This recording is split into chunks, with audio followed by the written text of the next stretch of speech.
The day I was kicked out, it was raining. Not the gentle spring rain that nurtures flowers, but the kind that stings your skin and soaks through your clothes in seconds.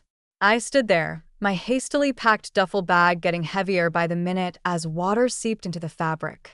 "You're a disappointment, Oliver." My father's words cut through the sound of raindrops hitting the pavement. "A complete failure." My mother stood behind in the doorway, arms crossed, her face a mask of disapproval. The same face she'd worn when I told them I wanted to study computer engineering instead of taking over their precious Mason Industries. "All these years of grooming you for the company," she said, her voice dripping with disdain. "And you throw it away for what? Some foolish dream of creating apps." I was 18, fresh out of high school, and my crime was refusing to attend the business school they'd chosen. I had different plans, different dreams. I wanted to build something of my own, not inherit their legacy. "If you walk away now," my father's voice turned cold, "don't ever come back. You'll get nothing from us, no support, no inheritance, nothing." I adjusted the strap of my bag and met his gaze. "Fine." That one word seemed to shock them both. They had expected me to break, to give in like I always had before. But something had changed in me. Maybe it was the years of being compared to my perfect older brother, James, or maybe it was just time to stop being the person they wanted me to be and start being myself. I turned and walked away, each step taking me further from the luxury mansion I had grown up in. Their final words followed me down the driveway. "You'll fail, Oliver. You'll come crawling back when you realize how worthless your dreams are." But I didn't look back, not even once. The first few months were exactly as hard as they'd probably hoped. I crashed on my best friend Mike's couch, worked 2 jobs, one at a local electronics store during the day and delivering pizzas at night. Every spare moment was spent learning coding, developing my skills. Mike's tiny apartment became my sanctuary.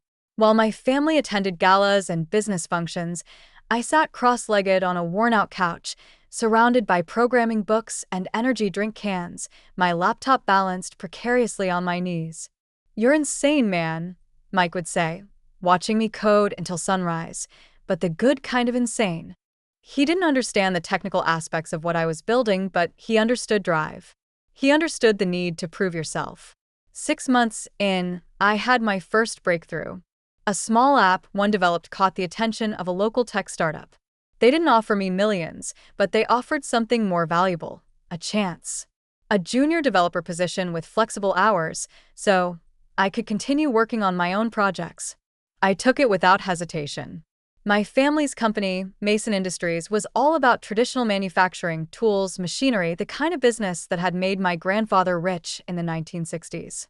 They couldn't understand why anyone would want to work with invisible products like software and apps.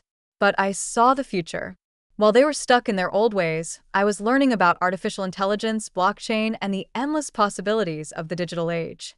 1 year turned into 2, then 3. I moved from the junior developer position to lead developer at another company. My first major app, a revolutionary project management tool, started gaining traction. I wasn't rich yet, but I was making enough to rent my own small apartment and fully focus on my work. During those years, I heard snippets about my family through mutual acquaintances.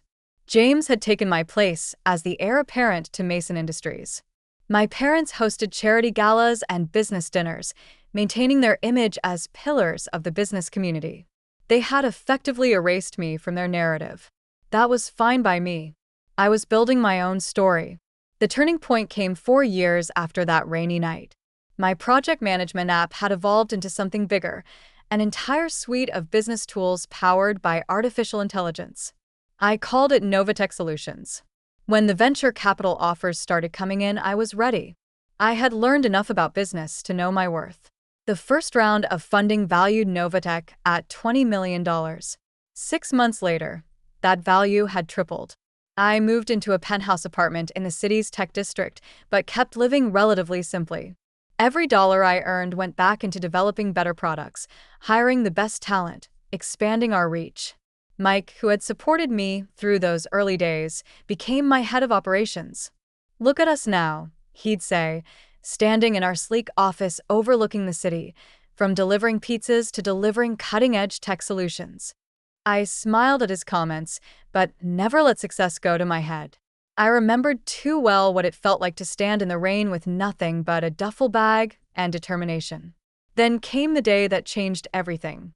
I was in my office, reviewing potential acquisition targets, companies whose technology could enhance Novatech's capabilities. A familiar name caught my eye: Mason Industries. My family's company had been struggling. While I had been embracing the future, they had stubbornly clung to the past. Their stock price had been declining steadily for the past year. They needed a digital transformation to survive, but my father was too proud to admit it. I dug deeper into their financials. The situation was worse than I thought. They needed capital, and they needed it fast. About $5 million would keep them afloat long enough to modernize their operations. As I sat there, staring at the numbers on my screen, my phone rang. The number was one I hadn't seen in years, but I would never forget it. My father's number. I let it ring 3 times, each ring echoing the words he had spoken that rainy night. "You're a disappointment, Oliver. A complete failure. Don't ever come back." On the 4th ring, I picked up. "Hello, Father," I said, keeping my voice neutral. "I've been expecting your call." The silence on the other end lasted so long I thought he might have hung up. Then I heard him clear his throat. "Oliver," he said, his voice lacking its usual authority, "we need to talk." I leaned back in my chair, looking out at the city skyline. "Yes," I replied, "I believe we do." The Mason Industries headquarters hadn't changed in 7 years. The same imposing granite facade, the same golden letters announcing the company name, the same stern-faced security guards at the entrance. But I was different. As I walked through the lobby, memories flooded back. Summer afternoons spent watching my father in board meetings, weekends when he dragged me along to inspect the factory floor, endless lectures about responsibility and legacy. "Mr. Mason." The receptionist's eyes widened slightly as she recognized my face. "Your father is expecting you in the main conference room." I nodded, adjusting my Italian suit. Not out of nervousness. Those days were long gone, but out of habit. Success had taught me the importance of appearances, though unlike my family, I knew they were just that, appearances. The elevator ride to the top floor gave me time to review the numbers in my head. Mason Industries was hemorrhaging money. Their quarterly reports showed a 60% decline in profits. Their stock had plummeted from $85 to $12 per share. They needed more than just capital, they needed a complete overhaul. The conference room doors opened to reveal a scene I couldn't have imagined 7 years ago. My father, the mighty Richard Mason, looked older, tired. His perfectly tailored suit couldn't hide the weight he'd lost. My mother sat beside him, her usually impeccable makeup slightly smudged, as if she'd been rubbing her eyes. James, my older brother, stood by the window. He'd gained weight, his face puffy from too many business dinners and too much stress. The golden boy didn't look so golden anymore. "Oliver," my father said, standing up. He extended his hand, then seemed to think better of it and pulled it back. "Thank you for coming." I took a seat at the opposite end of the table, placing my briefcase carefully in front of me. "Let's skip the pleasantries," I said. "I've seen your numbers." James turned from the window, his face flushing. "You've been spying on us?" "Publicly available information, brother. Your company's decline isn't exactly a secret." My mother flinched at the word your. "Not our. Not anymore." "We've had some setbacks," my father began, his voice taking on the smooth tone he used for difficult business negotiations. "The market has been unpredictable, and our traditional customer base. Your traditional customer base is shrinking because you've refused to adapt," I cut in. "The world is digital now. Manufacturing isn't just about machinery anymore. It's about smart factories, IoT integration, predictive maintenance using AI." James scoffed. "And I suppose you're the expert now with your little computer programs?" I pulled out my phone, opened a specific app, and projected Novatech's latest quarterly report onto the conference room screen. The numbers spoke for themselves: $500 million in revenue, 300% year-over-year growth, contracts with Fortune 500 companies. The room fell silent. You're the founder of Novatech?" my mother whispered. CEO and majority shareholder. I confirmed. Those little computer programs have built a company worth more than Mason Industries was, even in its prime. My father's face had gone pale. He remembered, I was sure, every dismissive word he'd ever said about technology, every time he called my dreams worthless. "We need $5 million, he said finally, his voice hoarse. "A bridge loan to implement necessary modernization changes. We can offer favorable terms." "I'm not interested in a loan," I interrupted, opening my briefcase.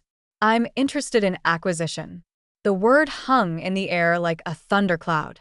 James pushed away from the window, his face contorted with anger. "Acquisition? You want to buy us out? Your own family? Family?" I let out a quiet laugh. "Wasn't it you, James, who told everyone at your engagement party that you were an only child?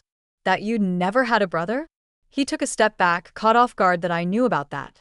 "Oliver," my mother began, her voice taking on the pleading tone she used to use when trying to make me study business textbooks instead of programming. "Surely we can work something out. We're still your parents." "No," I said firmly. "You lost the right to call yourselves that 7 years ago. This is purely business." I pulled out a thick contract from my briefcase and placed it on the table. "Novatech will acquire Mason Industries for $25 million. That's more than generous, given your current market value. We'll retain most of the workforce, modernize the facilities, and integrate your manufacturing expertise with our digital solutions." "And what about us?" James demanded. "What happens to the family?" I met his gaze steadily.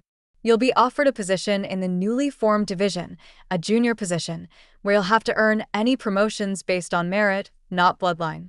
Father can serve as an advisor during the transition, after which he'll retire with a comfortable pension. Mother's social connections might be useful for client relations, but that's up to her." My father's hands were trembling slightly as he reached for the contract. "And if we refuse?" "Then I leave, and you can try explaining to your shareholders why you turned down a lifeline. Your stock will probably drop another 50% by next week. You might last another month, maybe 2, then bankruptcy." The room fell silent, except for the sound of paper rustling as my father slowly turned the pages of the contract. "You planned this," James accused, his voice bitter. "All these years. You were just waiting for us to fail." I stood up, straightening my jacket. "No, James." "I was too busy succeeding to waste time waiting for your failure. You did that all on your own." "How long?" my mother asked suddenly. "How long do we have to decide?" I picked up my briefcase. "The offer expires at midnight." Not a minute later. "Midnight?" My father's voice rose. "That's impossible. We need time to review with our lawyers, to consider other options." "You don't have other options," I said calmly, "and you don't have time. 7 years ago, you gave me 5 minutes to decide my entire future. I'm giving you 12 hours. I'd say that's more than fair." I walked to the door, then paused. "Oh, and one more thing." I turned back to face them. "When you sign, and you will sign, I want you to use the same pen you used to sign my college rejection letter. The one with the Mason Industries logo. I believe it's still in your desk drawer, Father." The look of shock on his face told me I was right. He remembered that pen, remembered using it to dash my dreams all those years ago. "How did you?" "I'll be back at 11:45 p.m. I cut him off. "Try not to be late. Time is money, after all. Isn't that what you always taught me?" With that, I walked out, leaving them with their shattered pride and a contract that would change everything. As the elevator doors closed behind me, I caught a glimpse of my reflection in the polished metal and saw something I'd never seen in this building before, a winner. The next 12 hours would be interesting, very interesting indeed. 11:43 p.m. The city lights sparkled below the Mason Industries conference room like scattered diamonds on black velvet. I stood at the same window where James had stood that morning, watching my reflection superimposed over the nighttime skyline. The door opened behind me, right on time. My father entered first, followed by my mother and James. They looked exhausted, as if they'd aged years in just 12 hours. I noticed my father clutching a small leather case, the one he kept his prized pens in. The board has approved the acquisition, he said, his voice rough. Unanimously. I turned slowly, taking in their defeated postures. I expected nothing less. After all, what choice did you have? James slumped into a chair, loosening his tie. You've won, Oliver. Is that what you wanted to hear? No, I replied calmly. What I want to hear is the truth. From all of you. My mother stepped forward, her designer dress wrinkled from a day of tense meetings. The truth about what? About why you really pushed me away. It wasn't just about the business school, was it? The silence that followed was heavy with unspoken words. Finally, my father sighed, suddenly looking every one of his 65 years. You are too much like him, he said quietly, like your grandfather. That wasn't what I'd expected. Grandfather? The one who started Mason Industries. My father nodded, sinking into a chair. Harold Mason was a visionary. He saw the future coming before anyone else in the 1960s. When everyone was doing things the old way, he modernized, automated, took risks. The board thought he was crazy. Even his own father called him a fool. He pulled out the pen case, opening it with trembling fingers. But he proved them all wrong, built this company from nothing into an empire. And you, he looked up at me, you have that same look in your eyes, that same drive. It terrified me. Because you're not like him, I finished, understanding dawning. You're a maintainer, not a builder. You wanted the company to stay exactly as it was when you inherited it. I wanted stability, he whispered, Verratti safety. When you started talking about technology, about changing everything, I saw my father in you, and I remembered how scared I was every time he took another risk, launched another venture. My mother touched his shoulder gently. We thought we were protecting you, Oliver. And James. James was more like your father, I said, cautious, reliable. Boring, James interjected with a bitter laugh. That's what you mean, isn't it? I was the safe choice, the one who wouldn't rock the boat. I walked to the conference table, spreading my hands on its polished surface. And now look where we are. The safe choice led straight to bankruptcy. The crazy dreamer built a tech empire. We were wrong, my father said, and the words seemed to physically pain him. About everything. About you. He opened the pen case and removed the Mason Industries pen, the same one he'd used to reject my college plans 7 years ago. The gold logo caught the light as he placed it on the contract. Before I sign this, he said, I need to know what really happened after that night. How did you do it? I sat down across from him, feeling an unexpected urge to finally tell my story. The first few months were hell. Worked 2 jobs, lived on Mike's couch, coded until my eyes burned. But I had something you never gave me at home. Freedom to fail. Freedom to fail, my mother echoed. Yes.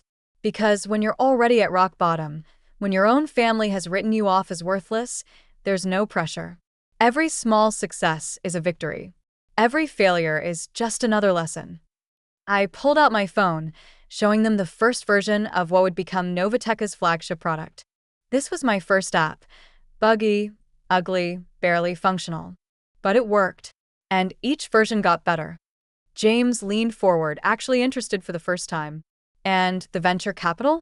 How did you convince them to invest? I didn't, I smiled. They convinced me. By then, I had paying customers, proven technology. I didn't need their money. They needed my innovation. Just like Mason Industries needs it now. My father picked up the pen, its weight seemingly greater than he remembered.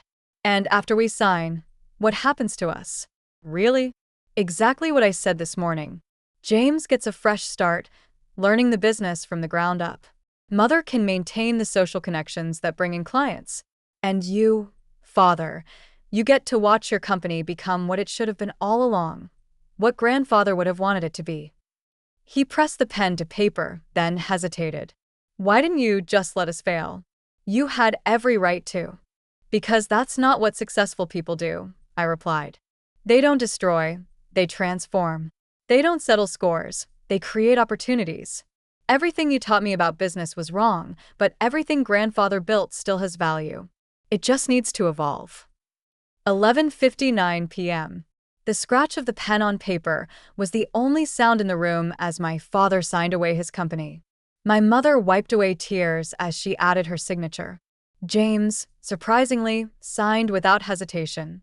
As I reached for the contract, my father grabbed my wrist, not roughly, but with an urgency I hadn't seen from him before. "Oliver," he said, his voice cracking, "I'm sorry. For everything." I looked into his eyes, the same eyes that had once looked at me with such disappointment, and saw something new there: respect, maybe even a glimmer of pride. "I know," I said softly, taking the contract. "But it's not me you need to apologize to. It's yourself, for being too afraid to embrace change, for letting fear of failure stop you from trying anything new." "Can you ever forgive us?" my mother asked. I stood, tucking the contract into my briefcase. "I forgave you years ago. That's why I'm here now, saving what's left of Mason Industries instead of watching it crumble." "And us?" James asked. Can we be a family again?" "That depends," I replied. "Are you ready to be part of a family where success isn't measured by how well you maintain the status quo, but by how bravely you face the future?" One by one, they nodded. "Then yes," I said, "we can try." Not as the Masons who kicked out their son for daring to dream differently, but as the Masons who learned that true legacy isn't about preserving the past, it's about building the future. I walked to the door, then turned back one last time. "Board meeting tomorrow at 9 a.m. Don't be late. We have a company to rebuild." As I rode the elevator down to the lobby, I thought about that rainy night 7 years ago, the scared 18-year-old with a duffel bag and a dream. If someone had told him that one day he'd own the building he was being kicked out of, he probably wouldn't have believed it. But that's the thing about dreams. They don't need anyone's permission to come true. They just need someone brave enough to chase them. Mike was waiting in my car outside. "How'd it go, boss?" I showed him the signed contract. Mason Industries is now part of Novatech Solutions. He grinned. "And the family drama? That's a work in progress," I replied, looking up at the building that would now be part of my company. "But for the first time in 7 years, it feels like there might actually be progress." "Just remember," Mike said as we pulled away from the curb, "no matter what happens with them, you've already proven yourself to yourself. And that's what matters." I nodded, watching Mason Industries shrink in the rearview mirror. He was right. Success wasn't about proving my parents wrong. It was about proving myself right. Everything else was just details. Tomorrow would bring new challenges: integrating the companies, modernizing the facilities, rebuilding family relationships. But I was ready for all of it.